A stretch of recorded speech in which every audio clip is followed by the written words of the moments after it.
May mga gabi na tila walang katapusan, mga gabi kung saan nananalangin ka ngunit ang sagot ay tila nakakubli sa katahimikan ng langit.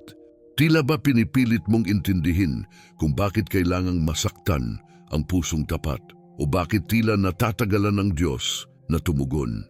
Ngunit sa gitna ng mga luha at pagod na pananalangin, may lihim na katotohanan. Ang Diyos ay hindi kailanman nagmamadali, ngunit hindi rin siya kailanman nahuhuli. Ang bawat sandali ng paghihintay ay hindi parusa kundi paghahanda. Habang iniisip mong ikaw ay nakakalimutan, ang langit ay tahimik na naglalatag ng pagpapalang hindi mo pa kayang tanggapin. Maraming tumigil sa gitna ng proseso dahil inakala nilang tapos na ang kwento. Maraming tinalikuran ang panalangin dahil akala nila'y walang nakikinig. Ngunit kung nakita mo lang kung ano ang ginagawa ng Diyos sa likod ng katahimikan, luluha ka hindi sa sakit kundi sa tuwa. Sapagkat sa bawat araw na lumilipas ng tila walang pagbabago, may ipinaglalaban ng Diyos para sa iyo. Mga pintuang hindi mo pa nakikita, mga milagro na unti-unting hinuhubog sa tamang oras. Hindi ka pinapaghintay ng Diyos dahil gusto niyang magduda ka. Pinapaghintay ka niya dahil gusto niyang lumalim ang iyong ugat ng pananampalataya. Tulad ng punong kailangang maghintay sa ulan bago mamunga, ganun din ang kaluluwa mong sinusubok sa tagtuyot.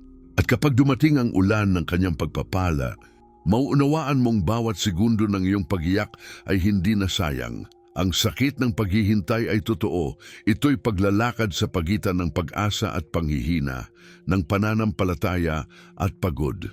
Ngunit tandaan mo ito, walang naghihintay sa Diyos na napahiya. Walang umiiyak sa harap niya na hindi niya pinahiran ng kaginhawaan. Ang mga luha mong inakala mong walang saysay ay binibilang niya bilang binhi ng isang paparating na ani. Kaya kapag napapagod ka ng maghintay, huwag kang tumigil.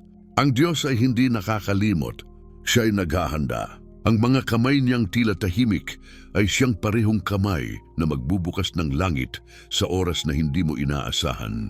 Kapag dumating ang araw na iyon, mauunawaan mo na mas malaki ang pagpapalang inilalaan niya kaysa sa sakit ng paghihintay. At sa sandaling iyon, mapapangiti ka sa gitna ng mga luha, sapagkat maiintindihan mong ang lahat ng bakit ay may sagot pala at iyon ay dahil mahal ka ng Diyos. Ang salitang ito ay matatagpuan sa mga pangako ng Diyos na paulit-ulit niyang ipinahayag sa kaniyang mga anak. Sapagkat ako ang may alam ng mga panukala ko para sa inyo, mga panukalang magdudulot sa inyo ng kapayapaan at hindi ng kasamaan, upang bigyan kayo ng kinabukasang puno ng pag-asa. Jeremias 29:11. Sa mga salitang ito, ipinakita ng Diyos na ang kaniyang mga plano ay hindi kailanman nakabatay sa bilis ng ating mga hangarin, kundi sa lalim ng kaniyang layunin. Ang talatang ito ay sinambit ni Jeremias sa panahon na ang Israel ay bihag sa Babylonia, isang panahong madilim, puno ng pagkalito at tila wala ng direksyon. Nawasak ang kanilang lungsod, ang templo ay sinunog at ang kanilang mga puso ay puno ng tanong, nasaan ang Diyos sa lahat ng ito? Ngunit sa gitna ng pagkawasak, ang Diyos ay nagsalita, hindi upang agad silang palayain, kundi upang ipaalala na kahit sa pagkakabihag, may plano pa rin siya. Ang kaniyang mga salita ay paalala na kahit sa mga panahon ng kawalan ng pag-asa, ang kaniyang mga pangako ay buhay at aktibo. Kung iisipin, hindi madali tanggapin iyon. Paano mo paniniwalaan na may mabuting plano ang Diyos habang ikaw ay nasa gitna ng pagdurusa? Ngunit dito nakatago ang misteryo ng pananampalataya. Ang tunay na paniniwala ay hindi nasusukat sa bilis ng tugon, kundi sa kakayahang magtiwala kahit walang kasiguraduhan. Tulad ng mga Israelita, madalas din nating isipin na kapag hindi natin nakikita ang kilos ng Diyos, ibig sabihin ay wala siyang ginagawa. Ngunit ang totoo, sa mga sandaling tila tahimik siya, doon niya hinuhubog ang pinakamalalim na himala. Ang pangako ng Jeremias 29:11 ay hindi lamang patungkol sa mga Israelita noon. Ito ay pahayag ng puso ng Diyos sa bawat isa ngayon. Sa panahon ng kawalan ng trabaho, sa panahong ang mesa ay walang laman, o kapag ang puso ay pagod sa paghihintay, ang Diyos ay hindi nagbabago. Ang kaniyang plano ay hindi nauurong dahil lang sa ating mga luha o pagkadismaya. Siya ay tapat sa kaniyang sinabi. May mga panukala siya ng kapayapaan, hindi ng kapahamakan. Kung isasalin natin ito sa simpleng wika, para sa atin ngayon ito'y ganito, anak, hindi ko nakakalimutan ang mga pangarap mo. Hindi ko kinalilimutan ang mga panalangin paulit-ulit mong binibigkas. Huwag kang matakot kung matagal ang sagot, sapagkat habang naghihintay ka, pinipino ko ang iyong pananampalataya. Habang walang nangyayari, hinuhubog ko ang mga bagay na hindi mo pa nakikita. Ang pangakong ito ay hindi lamang kaginhawaan. Ito ay paanyaya. Ipaanyaya sa isang mas malalim na relasyon sa Diyos, isang pananampalatayang hindi nakabase sa resulta, kundi sa karakter niya. Dahil kung ang Diyos ay tapat noon, siya rin ay tapat ngayon. Kung tinupad niya ang kaniyang pangako sa Israel, gagawin niya rin ito sa iyo. Ang paghihintay mo ay hindi walang saysay. Ito ay kabanata ng isang mas malaking kwento na kaniyang isinusulat. Sa panahon ng kaguluhan ng mundo ngayon, mga digmaan, kakulangan, sakit at takot, ang pangako ng Diyos ay nananatiling totoo. Hindi kailanman nagbago ang kaniyang plano. At kung minsan, ang pinakamatagal niyang sagot ay siyang pinakamatamis na patunay ng kaniyang kabutihan. Kaya kapag nararamdaman mong tila napakalayo ng katuparan ng iyong panalangin, alalahanin mo ang mga bihag sa Babylonia. Matagal silang naghintay, ngunit nang dumating ang oras ng Diyos, walang puwersa ng tao ang nakapigil sa kaniyang pagliligtas. Ang kaniyang salita ay hindi babalik na walang kabuluhan. At kung ang pangako niyang iyon ay totoo sa kanila, totoo rin ito sa iyo ngayon. Sapagkat ang Diyos ay hindi nagbabago, at ang kaniyang mga plano ay mas dakila, mas malalim, at mas mapagpala kaysa sa anumang sakit ng iyong paghihintay. Sa panahong ito, marami ang nabubuhay sa ilalim ng bigat ng kawalang katiyakan. May mga ama na araw-araw lumalabas ng bahay nang walang kasiguraduhan kung may trabahong naghihintay.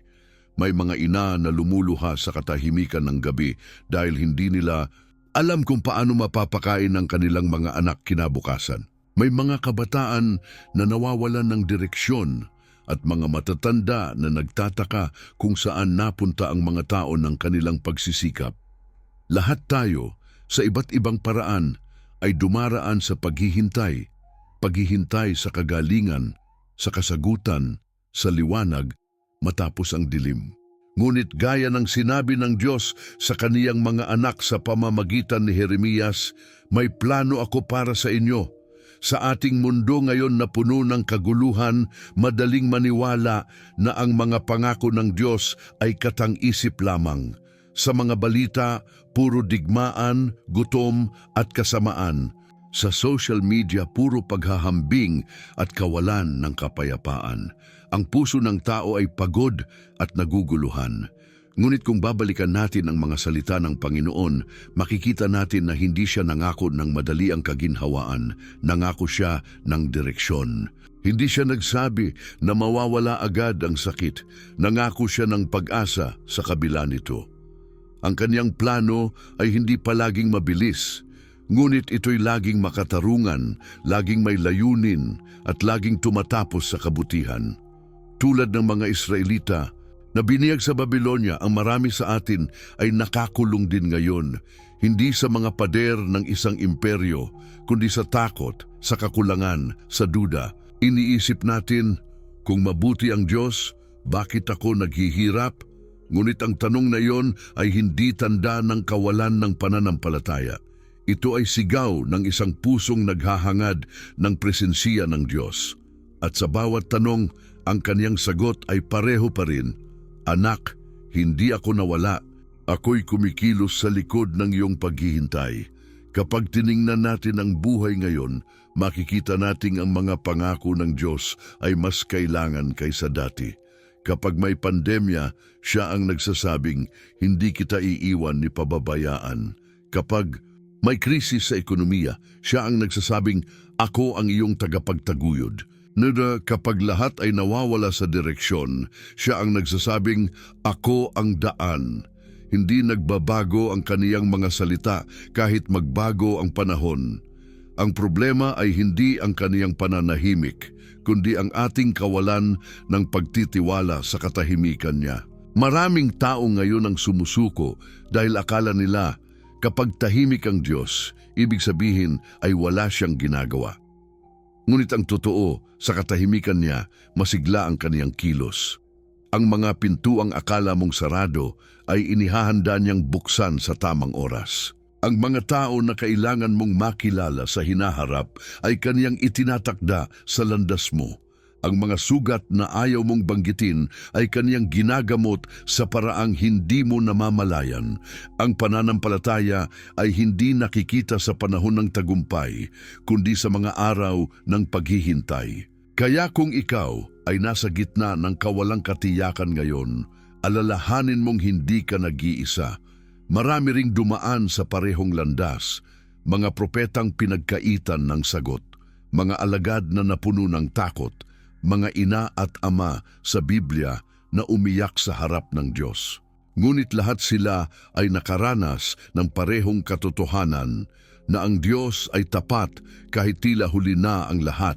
Sa ating panahon ngayon, kapag ang mga pangako ng tao ay madalas napapako, kailangan nating bumalik sa tanging pangakong hindi kailanman napako, ang sa Diyos. Ang kaniyang salita ay higit sa kontrata. Ito ay buhay. Kapag sinabi niyang may plano ako para sa iyo, hindi iyon salita ng konsolasyon lamang. Iyon ay pahayag ng soberanong Diyos na tapat sa bawat pangako niya. Kaya kapag nakikita mong bumabagsak ang ekonomiya, huwag mong hayaan na bumagsak din ang iyong pananampalataya. Kapag nararamdaman mong nag-iisa ka, alalahanin mong may langit na nakikinig. Kapag tila wala kang lakas, bumalik ka sa kaniyang salita.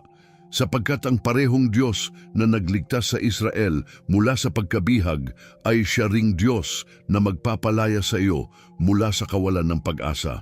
Ang mga pangako niya ay hindi lipas sa panahon. Sa bawat pagsubok, sa bawat luha at sa bawat paghihintay, nananatili siyang Diyos. At kung magpapatuloy kang manalig kahit sa gitna ng katahimikan, darating ang araw na mauunawaan mo. Ang lahat ng ito, ang paghihintay, ang luha, ang pagod, ay mga hakbang lamang papunta sa pagpapalang hindi mo pa kayang sukatin. Sapagkat sa bandang huli, totoo pa rin, mas malaki ang pagpapalang inilalaan ng Diyos kaysa sa sakit ng paghihintay. May isang babae na araw-araw ay umiiyak sa sulok ng kaniyang maliit na silid. Walang trabaho, may karamdaman ng anak, at tila ba lahat ng daan ay sarado. Araw-araw niyang sinasabi, "Panginoon, hanggang kailan pa?" Walang sagot, walang himala, walang pagbabago. Ngunit sa kabila ng katahimikan, pinili niyang magpatuloy manalangin. Lumipas ang buwan, at sa mismong araw na akala niya'y wala ng pag-asa, isang tawag ang dumating. Isang kumpanyang matagal na niyang inaplayan ay biglang tumawag. Hindi lamang para bigyan siya ng trabaho, kundi para alukin siya ng posisyon na higit pa sa kaniyang inaasahan. Nang tanungin siya kung paano niya nalampasan ang lahat, umiiyak niyang sagot, "Ang Diyos ay hindi maingay pero tapat." Ganito rin ang naranasan ng isang ama na nawalan ng kabuhayan noong pandemya. Lahat ng kaniyang ipon ay naubos at gabi-gabi niyang iniisip kung paano bubuhayin ang pamilya. Ngunit sa halip na sumuko, sinimulan niyang ipagdasal araw-araw ang talatang Jeremias 29:11. Sa bawat umaga, binibigkas niya ito ng malakas. May plano ang Diyos para sa akin, mga planong magdudulot ng kapayapaan. Isang araw, isang kaibigan ang nagpadala sa kaniya ng mensahe, isang oportunidad na hindi niya inaasahan. Mula sa kawalan muli siyang bumangon at sa unang araw ng kaniyang bagong negosyo, inilagay niya sa dingding ang talata ng pangako. Ito ang nagpahawak sa akin noong gusto ko nang bumitaw, sabi niya. Sa Biblia, hindi kakaiba ang ganitong mga kwento. Si Abraham ay naghintay ng dekada bago matupad ang pangako ng anak. Sa bawat taon ng paghihintay, mas tumitindi ang posibilidad ng imposibleng mangyari. Ngunit sa dulo, napatunayan niyang ang Diyos ay hindi kailanman nagsisinungaling. Si Jose itinapon sa balon, ipinagbili bilang alipin at ibinilanggo ng walang sala. Ngunit ang parehong Jose na inakala ng lahat ay tapos na ay siya ring Jose na ginamit ng Diyos upang iligtas ang buong bayan mula sa gutom. Ang mga pangako ng Diyos ay hindi kailanman napupunta sa kawalan. May mga ina na nakaranas ng milagro sa gitna ng kawalang pag-asa. Isang ina ang nagsabing wala na silang kakainin kinabukasan. Ngunit nang sumapit ang umaga, may kumatok sa kanilang pintuan. Isang kapitbahay na hindi niya gaanong kilala, dala ang pagkain na sobra raw sa kanilang lutuin. Sa luha, paulit-ulit niyang sinasabi, "Salamat Panginoon." Sa mga ganitong sandali, makikita natin na ang mga himala ay hindi laging malalaki. Minsan, ito'y isang taong ginamit ng Diyos upang ipaalala na hindi ka nakalimutan. Mayroon ding isang kabataang nawalan ng direksyon matapos mamatay ang kaniyang mga magulang. Galit siya sa Diyos, ayaw niyang magdasal at iniisip niyang walang saysay ang lahat. Ngunit isang gabi, habang siya ay naglalakad sa ulan, nakita niya sa kalsada ang isang pirasong papel na basa na may nakasulat, "Ako'y may plano para sa iyo." Parang boses ng langit ang bumaba sa puso niya. Mula noon, unti-unti siyang bumalik sa pananampalataya. Ngayon siya ay nagtuturo ng Biblia sa mga kabataang nawalan din ng pag-asa. Lahat ng mga kwentong ito ay iisa ang sinasabi, hindi kailanman binibigo ng Diyos ang umaasa sa Kanya. Ang kaniyang paraan ay iba, ngunit ang kaniyang katapatan ay pareho pa rin. Kung paano niya tinulungan sina Abraham, Jose at ang mga Israelita, ganun din siya kumikilos ngayon. Minsan hindi natin nakikita ang kaniyang kamay, ngunit nararamdaman natin ang kaniyang mga yapak sa likod ng ating mga pangyayari. At kung titingnan mo ang mga taong tunay na kumapit sa kaniyang pangako, may isang bagay na pareho sa kanila. Lahat sila ay dumaan muna sa panahon ng katahimikan. Ngunit sa huli, iyon palang katahimikan ay paghahanda sa isang sigaw ng tagumpay. Ang mga luha na inakala nilang walang saysay ay naging binhi ng panibagong simula. Kaya kung naririnig mo ito ngayon at tila wala ka ng lakas, alalahanin mo ang mga kwentong ito. Hindi sila katang-isip, sila ay patunay. Kung nagawa ng Diyos noon, magagawa niya rin sa iyo ngayon. Kung tinupad niya ang kaniyang pangako sa kanila, gagawin niya rin sa iyong buhay. Ang mga pangakong iyong tinatanganan ay hindi salita lamang. Ito ay buhay, humihinga at kumikilos sa oras ng Diyos. Darating ang araw na mararanasan mo rin iyon. Ang araw na mauunawaan mong lahat ng paghihintay, lahat ng pagdurusa, lahat ng gabi ng luha ay may saysay pala. Sapagkat kapag dumating ang oras ng Diyos, mauunawaan mong tama ang bawat sandali ng paghihintay. At sa sandaling iyon, masasabi mo rin tulad ng marami, mas malaki nga ang pagpapalang inilalaan ng Diyos kaysa sa sakit ng paghihintay. Kapag tiningnan natin ang pangakong ito sa liwanag ng kasulatan, makikita nating hindi ito isang hiwalay na pahayag ng pag-asa. Ito ay bahagi ng isang mas malawak na plano ng Diyos na umaabot mula sa simula ng panahon hanggang sa mga huling araw. Mula sa mga pahina ng Genesis hanggang sa mga propesya ng Apokalipsis, iisa ang tono ng Diyos.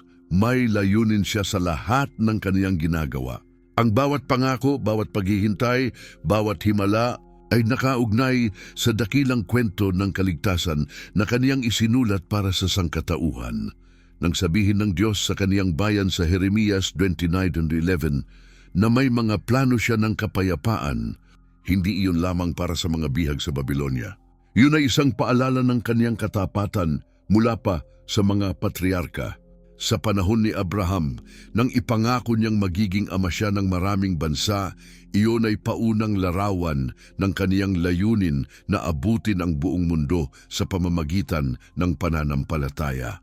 Sa panahon ni Moises, nang ipakita niya ang haligi ng apoy sa disyerto, iyon ay patunay na hindi niya iniiwan ang kaniyang bayan sa dilim.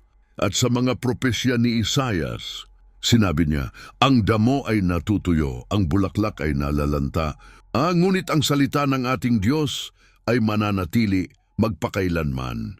Ang mga pangakong iyon ay nagtatahi ng iisang mensahe, na ang Diyos ay matapat sa lahat ng henerasyon. Ngunit higit pa rito, may dimensyong propetiko ang bawat pangako. Ang pag-asa ng Israel noon ay larawan ng pag-asa ng simbahan ngayon. Tulad ng kanila, tayo rin ay nasa gitna ng isang mundong bihag, hindi sa Babylonia, kundi sa kasalanan, takot at kawalan ng direksyon. At tulad nila, tinatawag tayo ng Diyos na magtiwala sa kaniyang plano sa kabila ng mga kaguluhan. Sa aklat ng Apokalipsis, ipinakita ni Juan na darating ang panahon ng matinding pagsubok, ngunit doon din ipinahayag na ang Diyos ay magtatagumpay at ang kaniyang mga anak ay magmamana ng bagong langit at bagong lupa. Yun ang ganap na katuparan ng kaniyang mga pangako, kapayapaan na walang hanggan, buhay na walang pagluha. Kung babalikan natin, makikita natin na ang bawat pangako ng Diyos ay may dalawang mukha. Isa para sa kasalukuyan at isa para sa hinaharap. Kapag sinabi niyang may plano siya para sa atin, hindi lamang ito tungkol sa ating pang-araw-araw na pangangailangan, kundi tungkol din sa ating kaligtasan. Ang kaniyang plano ay hindi lang magbigay ng trabaho, kagalingan o kasaganaan, kundi upang dalhin tayo sa kaniyang presensya kung saan ang tunay na kapayapaan ay matatagpuan. Sa mga propesiya ni Daniel, makikita natin ang parehong mensahe. Ang mga kaharian ng mundo ay bumabagsak, ngunit ang kaharian ng Diyos ay hindi magigiba. Ipinapakita nito na kahit tila magulo ang mundo ngayon, ang kamay ng Diyos ay nakahawak pa rin sa kasaysayan. Walang leader, digmaan o krisis na makapipigil sa katuparan ng kaniyang mga plano. At kapag tiningnan mo ang iyong sariling buhay, makikita mo na ang parehong katotohanan iyon ay totoo rin sa iyo. Walang sakit, pagkabigo o paghihintay na makapipigil sa katuparan ng kaniyang layunin para sa iyo. Ang mga propeta ay nagsalita ng mga pangako na tila malayo pa noon. Ngunit ngayon ay nakikita nating dahan-dahang natutupad ang pagbabalik ng Israel bilang bansa, ang pagtaas ng kaguluhan sa mga huling araw at ang patuloy na paglaganap ng Ebanghelyo. Lahat ito ay patunay na ang Diyos ay tapat sa kaniyang mga sinabi. Kung ganito siya katapat sa mga pangyayaring pandaigdig, gaano pa kaya siya katapat sa mga pangakong binitiwan niya sa iyong buhay? Kapag sinabi niyang, ako ang may plano para sa iyo, tandaan mong ang planong yon ay bahagi ng isang dakilang propesiya. Hindi ka lang simpleng tao sa mata ng Diyos, ikaw ay kalahok sa kaniyang walang hanggang layunin. Yung mga pagsubok mo ngayon ay hindi lamang personal na laban, kundi bahagi ng mas malaking kwento kung saan ang Diyos ay nagpapakita ng kaniyang kaluwalhatian. At kung minsan, kailangan mong maghintay upang maunawaan iyon, tulad ng Israel na naghintay ng 70 taon bago makabalik sa kanilang lupain. Ganon din tayo tinuturuan ng Diyos na maghintay hanggang makita natin ang buong larawan. Ngunit ang katiyakan ay ito, hindi siya kailanman nabigo sa kaniyang mga pangako. Ang propesiya ay hindi lamang tungkol sa hinaharap. Ito ay patunay na ang Diyos ay kumikilos ngayon. Habang ang mundo ay tila lumalayo sa kapayapaan, siya ay patuloy na gumagawa upang ihanda ang kaniyang mga anak. Ang bawat paghihintay, bawat pagluha, bawat pagsuko sa kaniyang plano ay bahagi ng dakilang paghahanda para sa darating na araw kung kailan wawakasan niya ang lahat ng sakit at pagdurusa. Kaya kapag tinatanong mo kung kailan tutuparin ng Diyos ang kaniyang mga pangako, alalahanin mo ito. Ginagawa niya na. Maaring hindi sa paraang gusto mo, ngunit sa paraang tatagal magpakailanman. Sapagkat ang Diyos na nagsimula ng mabuting gawain sa iyo ay siya ring tatapos nito sa oras na itinalaga niya. At sa araw na iyon, mauunawaan mong ang bawat paghihintay ay bahagi ng kaniyang dakilang plano.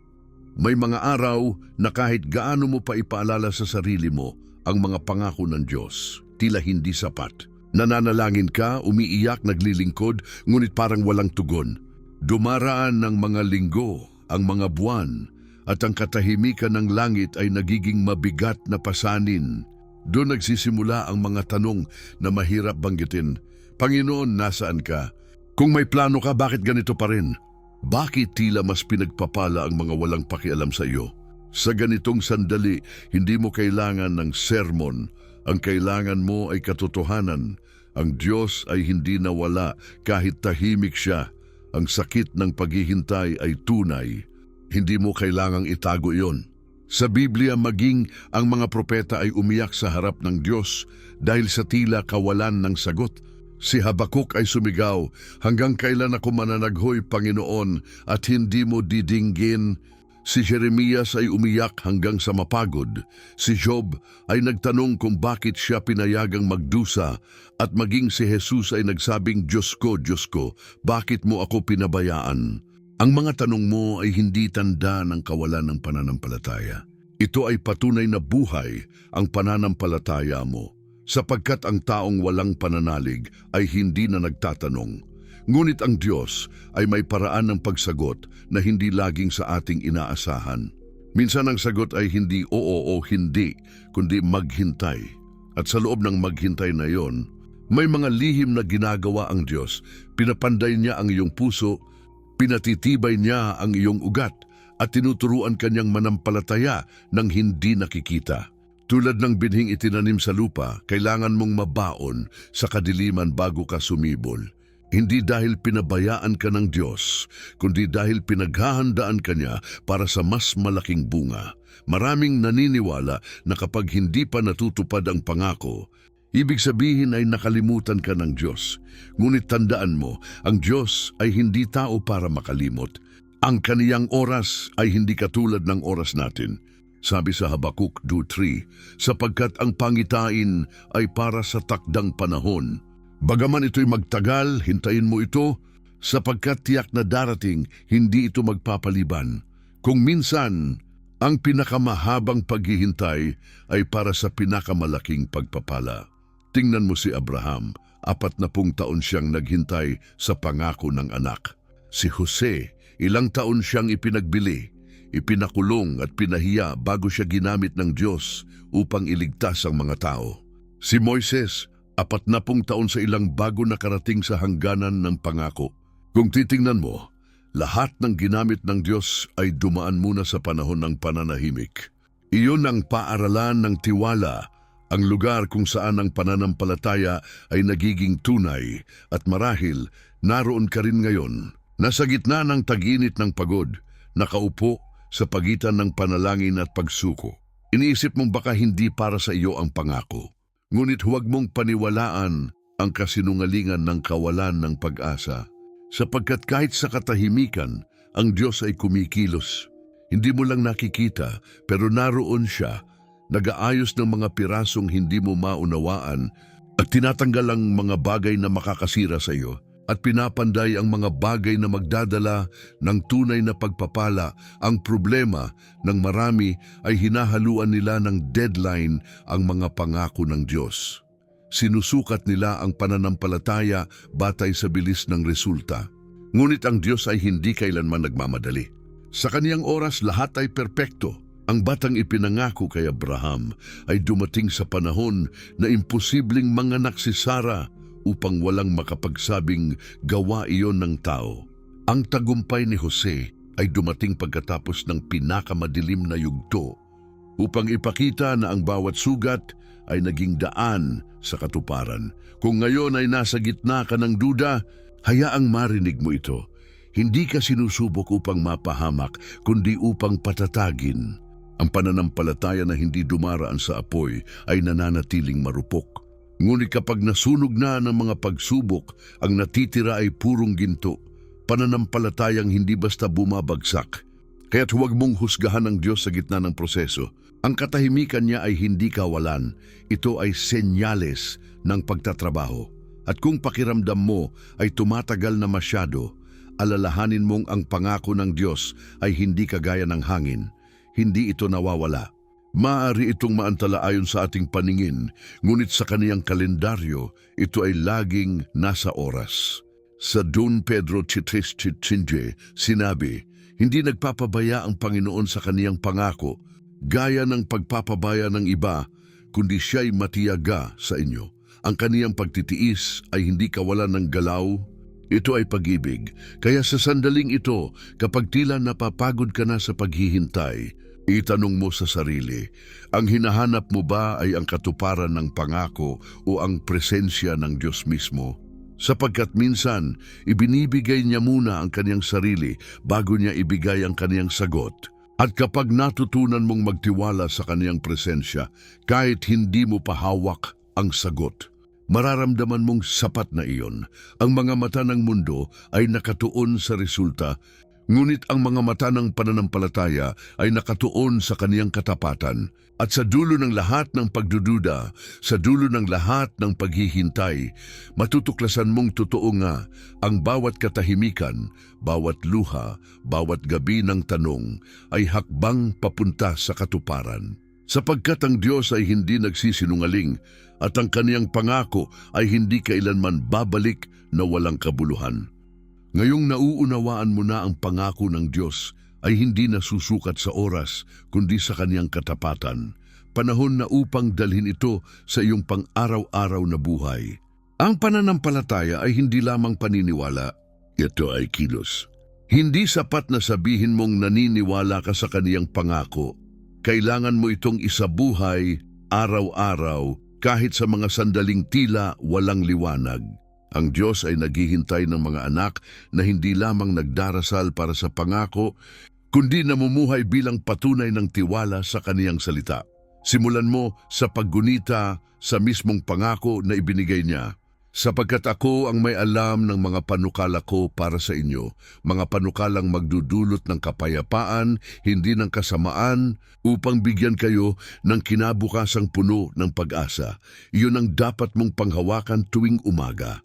Sabihin mo ito ng malakas, hindi bilang ritual, kundi bilang deklarasyon ng pananampalataya. Sa bawat araw na nagigising ka, ulitin sa iyong puso, may plano ang Diyos para sa akin. Kapag pinapaalalahanan mo ang iyong kaluluwa ng katotohanan ito, unti-unti mong mababago ang iyong pananaw. Ang mga problema ay hindi na magmumukhang katapusan, kundi daan patungo sa katuparan. Kung nais mong makita ang pangako ng Diyos na gumalaw sa iyong buhay, may mga hakbang na dapat mong simulan. Una, pumili ng oras bawat araw upang tahimik na makipagtagpo sa Diyos. Hindi kailangang mahaba, ang mahalaga ay totoo. Isara mo ang iyong mga mata, huminga ng malalim, at sabihin na, Panginoon, salamat sa plano mo, kahit hindi ko pa ito nakikita. Sa sandaling iyon, sinasanay mo ang iyong puso na magtiwala, hindi sa iyong nakikita, kundi sa kaniyang katapatan. Ikalawa, isulat mo ang mga pangako ng Diyos na tumatama sa iyong puso. Maglagay ng maliit na talaan sa iyong mesa o sa iyong telepono. Sa tuwing matatakot ka o manghihina, balikan mo ang mga salitang iyon. Ang mga pangako ng Diyos ay sandata laban sa pagdududa. Kapag naririnig mo ang tinig ng takot na nagsasabing wala ng pag-asa, sagutin mo ng kaniyang salita. Ang mga panukala ng Diyos ay magdadala sa akin ng kapayapaan. Kapag sinasabi ng mundo na huli na ang lahat, sagutin mo, hindi ako nahuhuli dahil ang Diyos ay laging nasa oras. Ikatlo, ipamuhay mo ang pananampalataya sa maliliit na bagay. Kung naghihintay ka ng kasagutan sa pananalapi, ipakita sa iyong kilos ang tiwala mo. Magpasalamat sa kung anong mayroon ka ngayon kahit maliit. Kapag natutong magpasalamat ang puso, nagbubukas ito ng pinto para sa mas malaking pagpapala.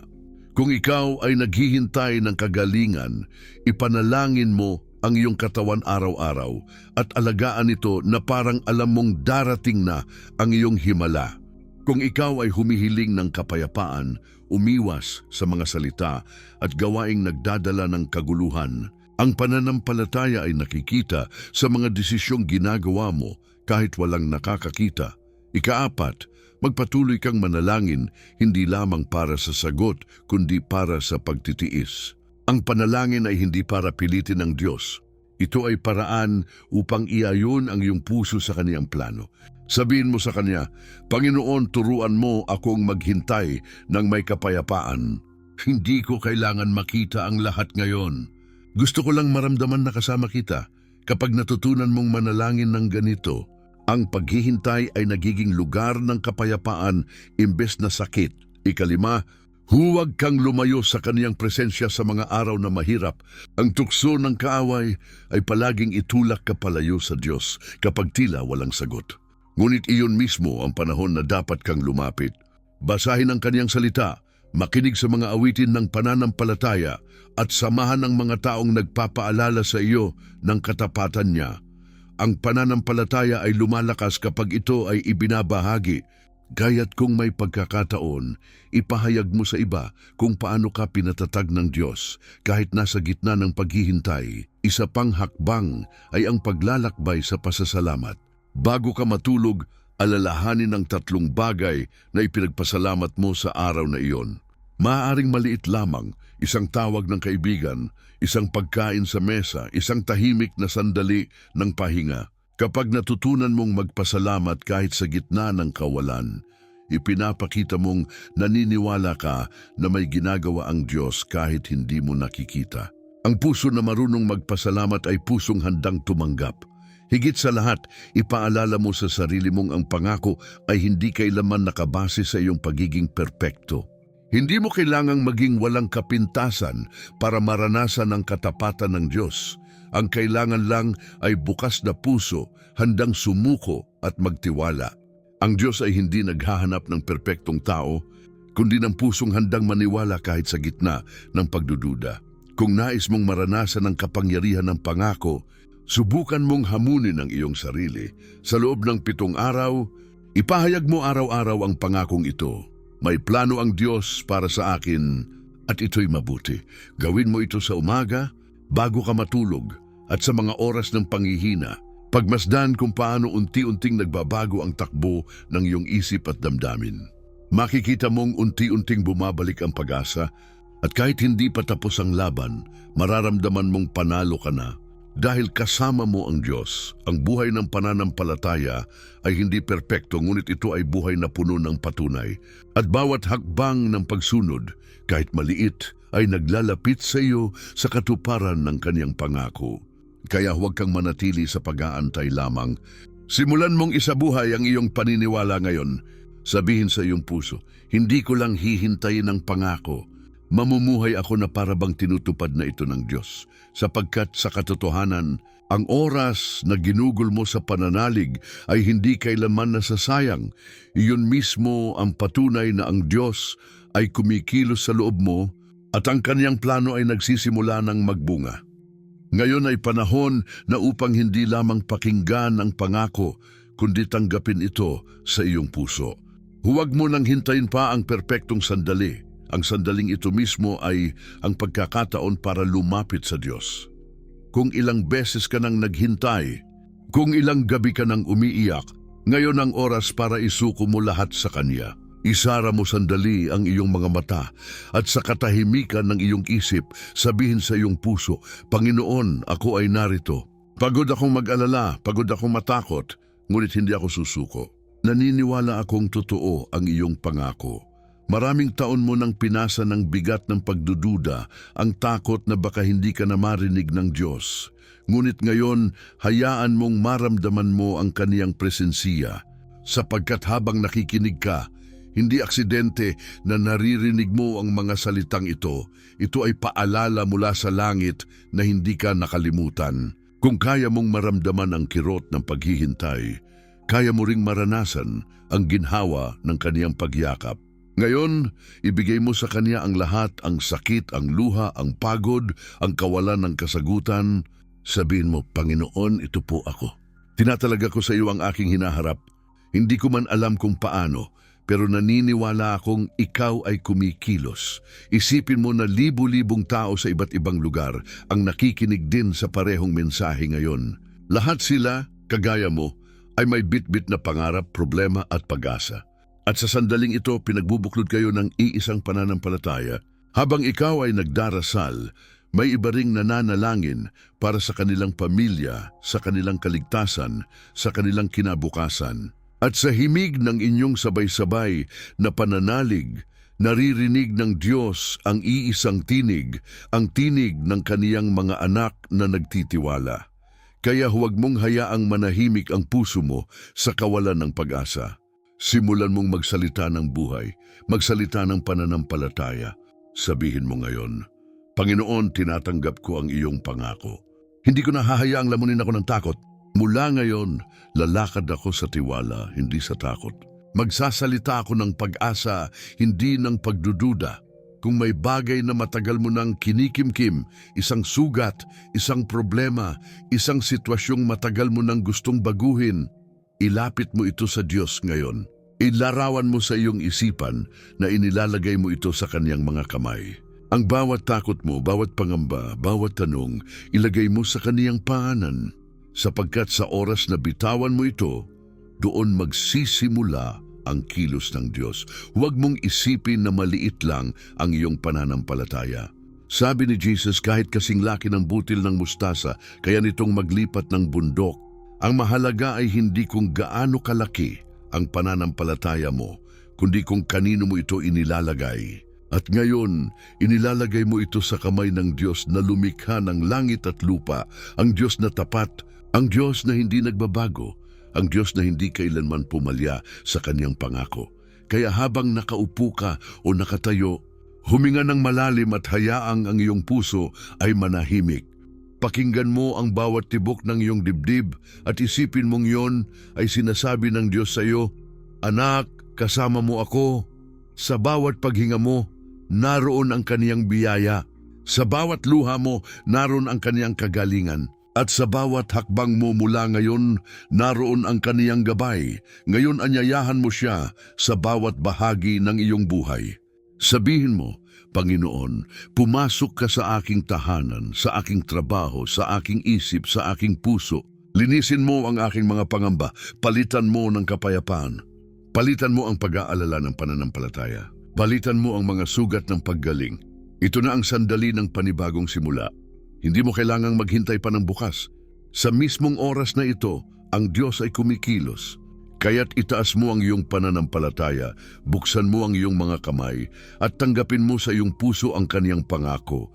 Sapagkat hindi mo ito maririnig nang walang dahilan, tinatawag ka ng Diyos upang maranasan mo ang kapangyarihan ng Kaniyang salita. At kapag natapos mong marinig ito, huwag mong itago sa sarili mo ang ginawa ng Diyos sa iyong puso. Ibahagi mo ito sa iba, sa pamilya mo, sa kaibigan mo, sa mga taong nawawalan ng pag-asa. Sabihin mo sa kanila, tapat ang Diyos, totoo ang Kaniyang mga pangako. At upang palakasin pa ang iyong pananampalataya, isulat mo sa mga komento, tinatanggap ko ang pangako ng Diyos sa aking buhay. Ang simpleng deklarasyong iyon ay magiging iyong panimulang hakbang ng pananampalataya. Ngayon, tanggapin mo ito ng may kabuuang puso. Hindi ka na maghihintay ng may takot, kundi maghihintay ng may tiwala. Sapagkat ang Diyos ay kumikilos ngayon, ang mga pintuang akala mong sarado ay binubuksan niya. Ang mga sugat na akala mong hindi nagagaling ay tinatapalan niya ng pag-ibig. At habang nakikinig ka, sinasabi niya sa iyo, Anak, tapos na ang panahon ng pangamba. Simula na ngayon, mamuhay ka sa ilalim ng aking pangako. Isara mo ngayon ang iyong mga mata, ilagay mo ang iyong kamay sa iyong dibdib at huminga ng malalim. Sa katahimikan ng sandaling ito, hayaan mong ang iyong puso ay makipag-usap sa Diyos. Sabihin mo sa Kanya, Panginoon, ako ay narito. Alam mo ang bawat bahagi ng aking buhay, ang mga lihim na takot, ang mga panalangin paulit-ulit kong sinasabi, at ang mga bagay na hindi ko na kayang bigkasin. Ngayon, inilalapit ko sa iyo ang lahat. Ama naming nasa langit, kami ay lumalapit sa iyo ng may kababaang loob. Dinadala namin sa iyong presensya ang lahat ng aming pinagdaraanan, ang mga sakit na walang gamot, ang mga sugat na hindi nakikita, at ang mga pangarap na tila naglaho sa hangin. Ngunit sa kabila ng lahat, naniniwala kaming ikaw ay Diyos na tapat sa iyong pangako. Tulad ng sinabi mo sa Jeremias 29:11, may mga plano ka ng kapayapaan para sa amin, hindi ng kapahamakan, upang bigyan kami ng kinabukasang puno ng pag-asa. Ngayon, Panginoon, iyon mismo ang aming hinahawakan. Kami ay nananalangin para sa bawat tahanang nakikinig ngayon. Sa bawat ina na umiiyak para sa kaniyang mga anak, Panginoon, pagpalain mo sila ng kapayapaan. Sa bawat ama na nawawalan ng lakas, bigyan mo ng bagong sigla at direksyon. Sa bawat anak na naguguluhan sa buhay, ipaalala mo sa kanila na may layunin ka pa rin. Sa bawat pamilya na dumaraan sa kakulangan, buksan mo ang pinto ng probisyon mula sa langit. Sa bawat may karamdaman, ipahayag mo ang iyong kagalingan. Sa bawat pusong sugatan, ipadama mo ang init ng iyong yakap. Panginoon, aming Diyos, isinusuko namin sa iyo ang lahat ng aming kabigatan. Alam mo kung gaano kami napagod sa paghihintay. Ngunit ngayon, sa mismong oras na ito, pinipili naming manampalataya muli. Hindi dahil madali, kundi dahil alam naming ikaw ay tapat. Pinipili naming umasa kahit wala kaming nakikita dahil alam naming ang iyong salita ay totoo. Tulad ng binhing tumutubo sa ilalim ng lupa, alam naming sa tamang panahon, tutubo rin ang aming mga panalangin at mamumunga ng himala, Ama, sa pangalan ni Jesus. Ipinapahayag namin ang iyong kapangyarihan sa bawat buhay na nakikinig ngayon. Ipinapahayag namin na ang mga pinto ng pagpapala ay magbubukas, na ang mga sakit ay gagaling at ang mga puso ay maghihilom. Ipinapahayag namin na ang mga nawalang pag-asa ay muling mabubuhay at ang mga taong nawalan ng direksyon ay makakatagpo ng liwanag. Sapagkat ang iyong mga pangako ay hindi kailanman napapako. Sa sandaling ito, tinatawagan ka namin, Panginoon, na pumasok sa bawat tahanan. Pumasok ka sa bawat kwarto, sa bawat isip, sa bawat pusong naghahanap sa iyo. Palitan mo ang takot ng kapanatagan, palitan mo ang pag-aalala ng tiwala. Ibalik mo ang mga pamilyang nagkawatak, pagalingin mo ang mga pusong nagdududa, at palitan mo ng pananampalataya ang bawat luha. Panginoon, baguhin mo ang atmosfera sa paligid namin, mula sa kawalan ng pag-asa tungo sa katiyakan ng iyong kabutihan. Panginoon, sa ngalan ni Jesus, aming dinideklara, ang mga kadena ng kawalang pag-asa ay napuputol ngayon. Ang bawat espiritu ng takot ay inaalis sa pangalan ni Jesus. Ang bawat bahay na may kadiliman ay pinupuno mo ng liwanag. Ang bawat pusong naguguluhan ay binibigyan mo ng direksyon. Sapagkat ikaw ang Diyos ng kapayapaan, at kung nasaan ka, wala ng takot. Ngayon, Panginoon, aming Ama, tinatanggap namin ang iyong pangako. Tinatanggap namin ang iyong plano. Tinatanggap namin ang iyong kalooban. Hindi lamang kung ito ay madali, kundi kahit ito ay may kasamang paghihintay. Sapagkat alam naming sa bawat paghihintay, ikaw ay kumikilos. Sa bawat katahimikan, ikaw ay nagtuturo. Sa bawat pagsubok, ikaw ay nagpapalakas. Kaya't sa ngalan ni Jesus, dinideklara namin ang aming mga buhay ay nasa ilalim ng iyong pangako.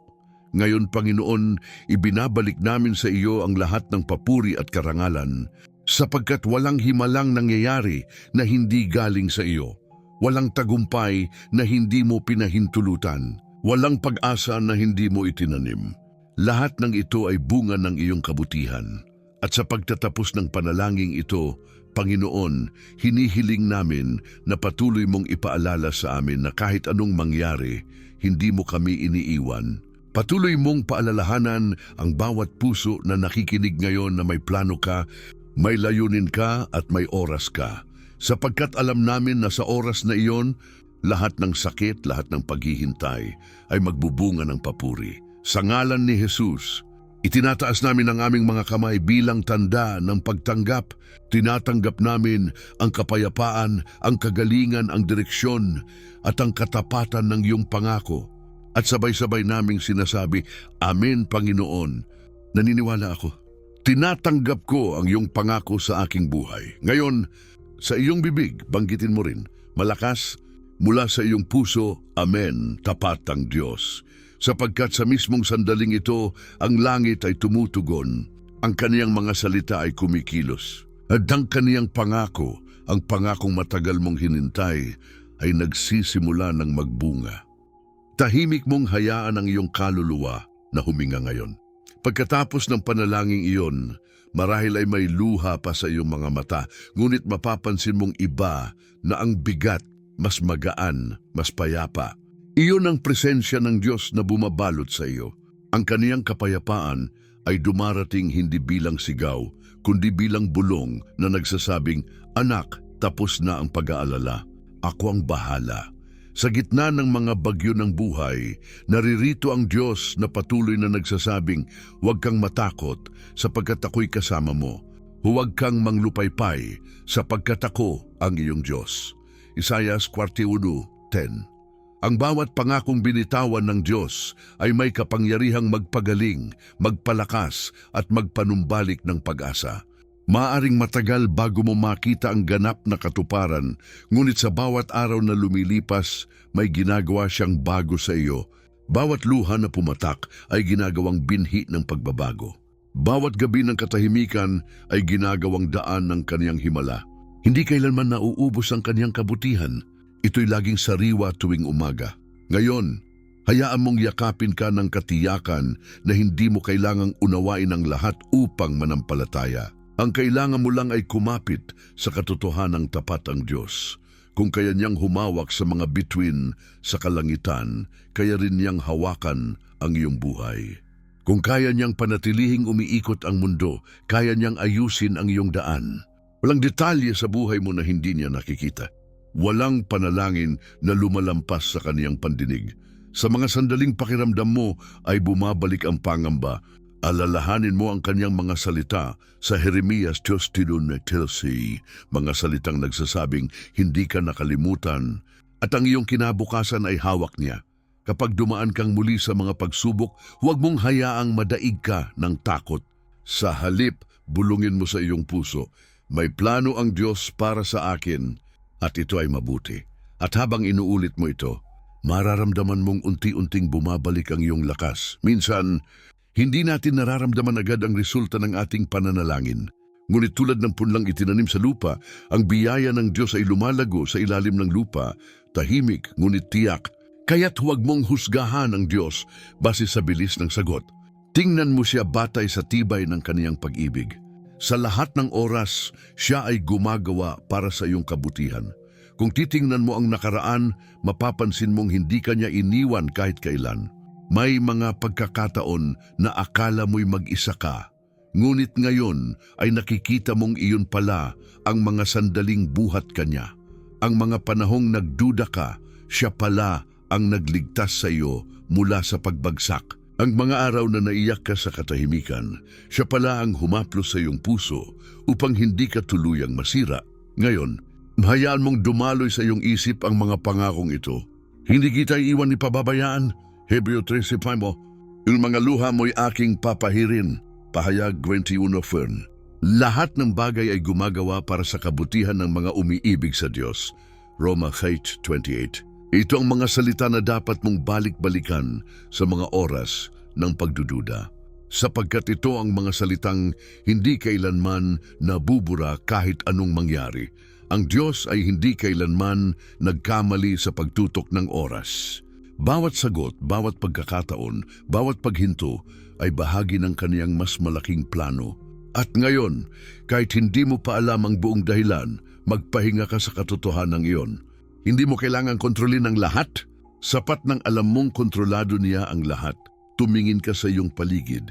Bawat paghinga ay patunay ng kaniyang biyaya. Bawat pag-asa na muling bumabangon sa iyong dibdib ay patunay ng kaniyang kabutihan. At bawat pag-ibig na nararamdaman mo mula sa mga taong inilalapit niya sa iyo ay patunay ng kaniyang katapatan. Hindi pa tapos ang lahat. Ang Diyos ay may ginagawa pa. Kaya ngayon, habang pinapakinggan mo ang katahimikan, hayaan mong ang iyong puso ay mapuno ng kapayapaan.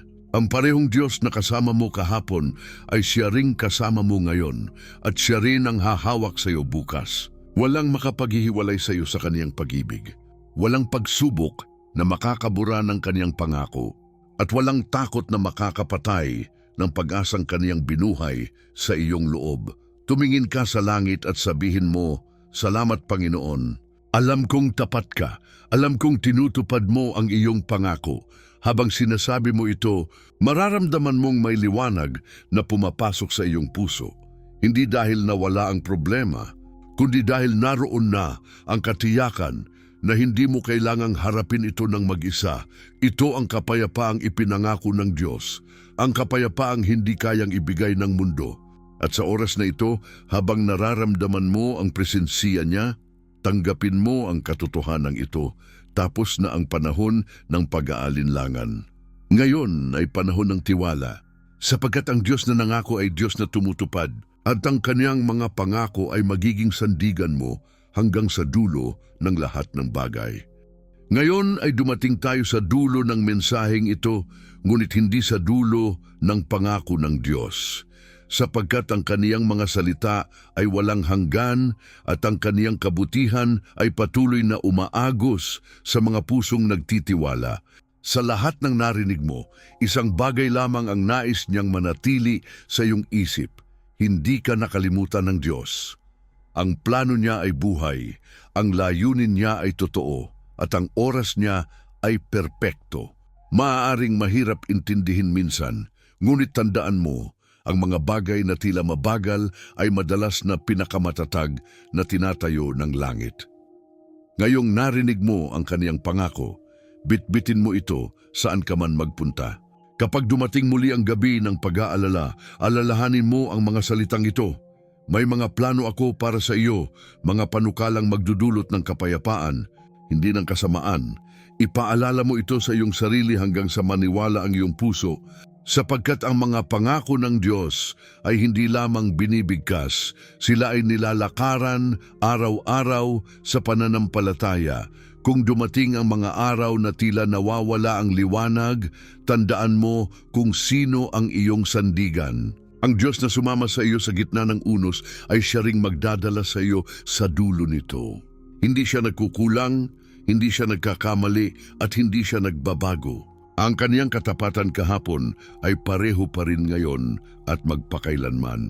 Kahit may luha sa iyong mga mata, maaari kang ngumiti, sapagkat alam mong ang iyong kwento ay hawak ng Diyos na kailanman ay hindi pumalya. Ngayon, habang nakikinig ka, hayaan mong buksan mo ang iyong puso sa isang bagong simula.